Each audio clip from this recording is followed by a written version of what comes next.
sought information for a living.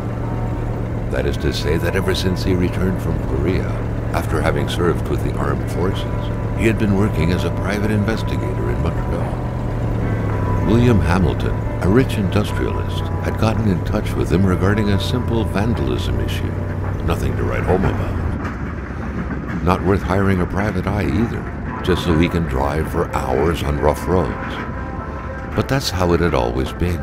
The client pays, Carl gets it done.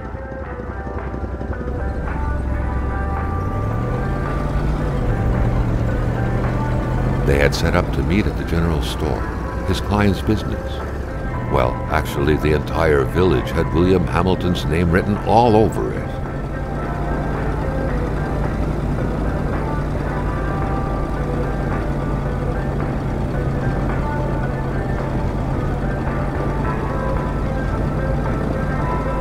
When the roads were bad, muddy, or snowed in, it was customary around these parts to close them off. But it was also customary to ignore those signs entirely and drive there anyway.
Hamilton never mentioned a road-blocking barrier. Why was it needed here in the back of Beyond? That would, however, be a mystery for another day. Carl had waited long enough for someone to come and raise it. Still not a soul in sight. There was no point in waiting any longer. Carl had to figure this one out by himself.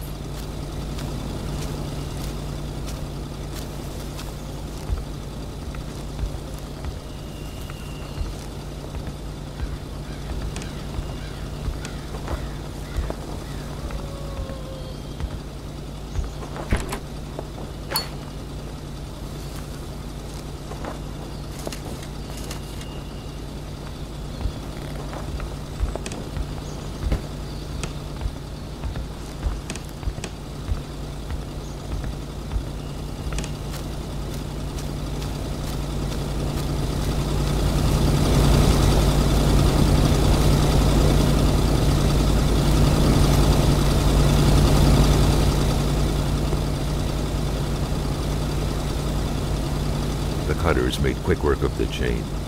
What better way to investigate vandals than to get into their shoes, Carl, the professional vandal, thought, reveling in the irony of the situation. Hamilton is waiting for Carl in the general store. It was time for him to get down to business.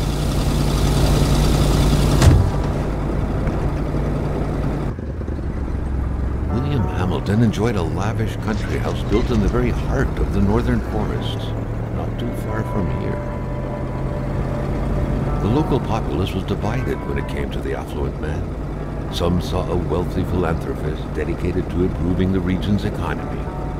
Others an aging Englishman who would do anything to further his fortunes. And those ones hated him enough to go on about scheming against him. Hamilton had recently acquired a few local businesses, but the last straw was the reopening of a mine, which gave rise to a wave of protests and threats from the Cree people. Given these circumstances, Carl reckoned that a good number of people must be feeling compelled to oppose Hamilton in one way or another. So far, only the industrialist's house had been a target, but soon enough, Carl thought, the target would become the man himself.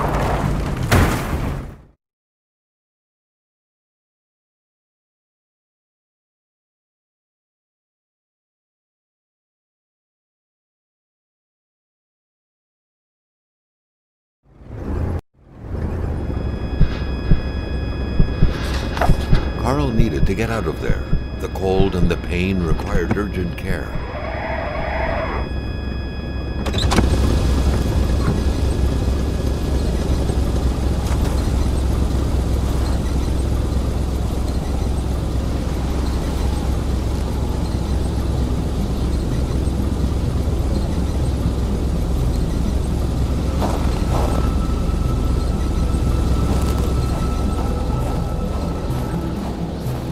The driver had taken off. It was still best to check it out and leave nothing to chance. Carl needed help. It was a small, locked box engraved with the letters W.H. Carl thought about taking it. Nothing was to be left to chance. Such heart-wrenching Nordic poetry that was. But Carl didn't care much about flowery language.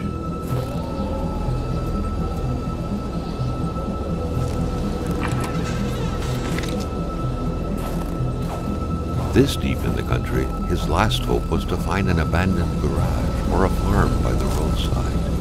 His life depended on it.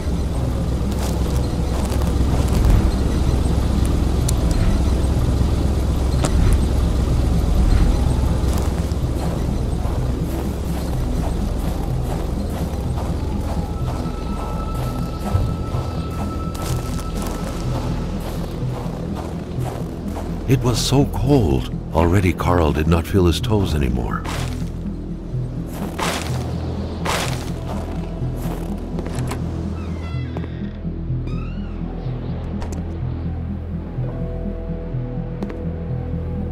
Even better than he had hoped. Carl Faubert had succeeded once more and was now on his way to new adventures.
Spread out on a few acres of untouched forest, bellowing caribou, everlasting snow, and undefiled lakes, The Manistan region was no tourist hub.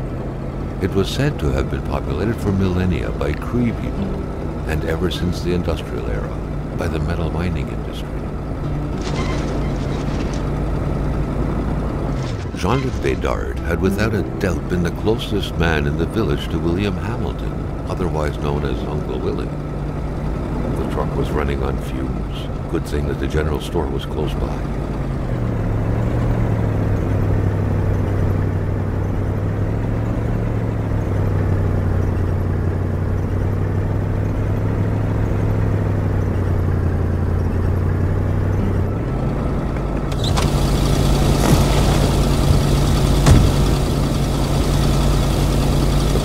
Surrender their divine nectar so easily. In all likelihood, they had to be switched on from inside the store. A milkman had to drive by every week to fill the bottles. The fresh milk indicated a recent visit. Carl had no trouble recognizing his employer. He had been killed. There was no need to be a detective to figure that out. But only a detective could have noticed that the killer had to have been very close, that the fatal blow had been given before the victim even realized.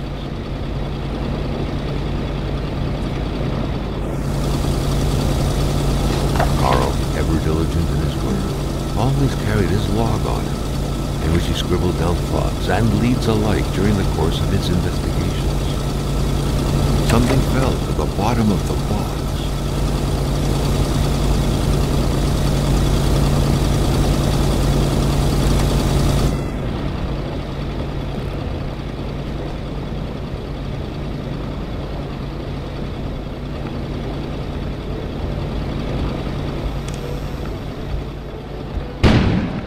An explosion suddenly occurred outside.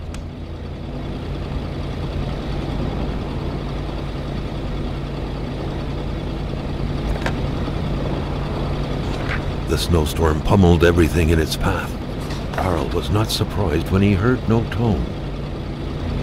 Carl knew that Gilles Lachance was in charge of the general store. That made him one of Hamilton's employees. A very angry employee, as Carl could plainly see.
Maintaining his composure, Carl recalled something from his military training.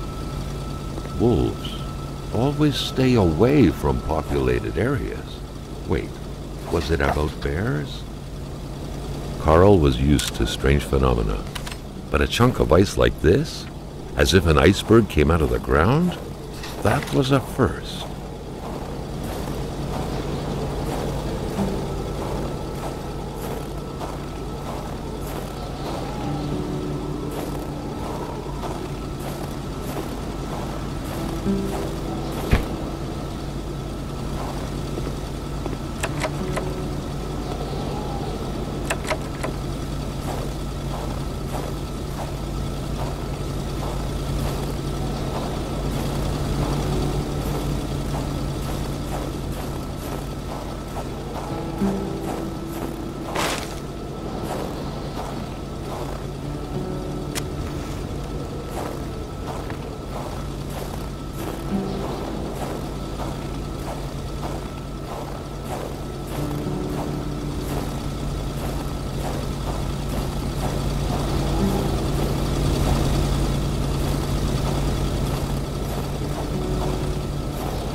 Carl was no electrician, but he could identify a wiring problem when he saw one.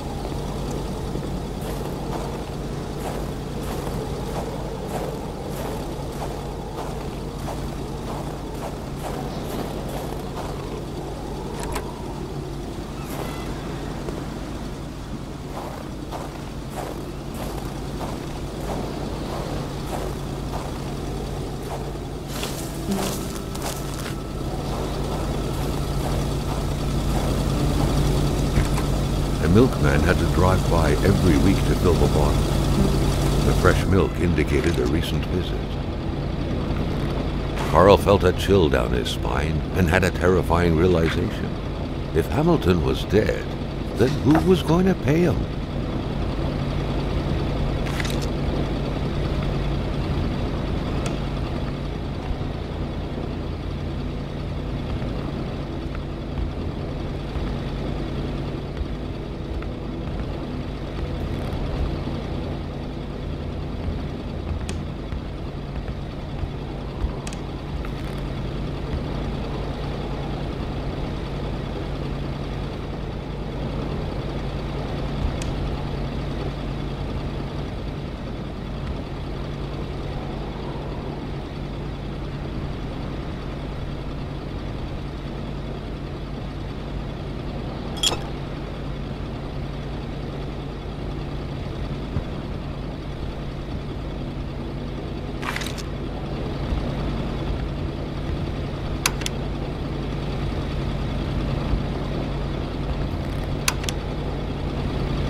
According to that log, it seemed like the whole village owed some money to the general store.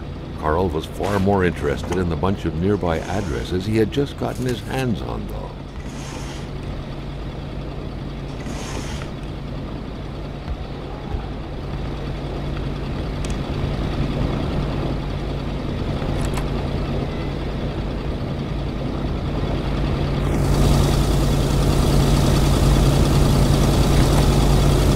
The murder weapon. What was that doing there, Carl wondered.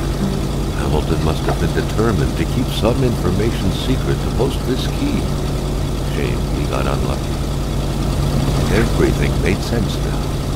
Poor Hamilton's denunciation was interrupted, and he figured it would be best to lock everything up and send the key to his correspondent, who would receive the box later on. Clever, but not enough. That's what happens to ordinary people playing spy.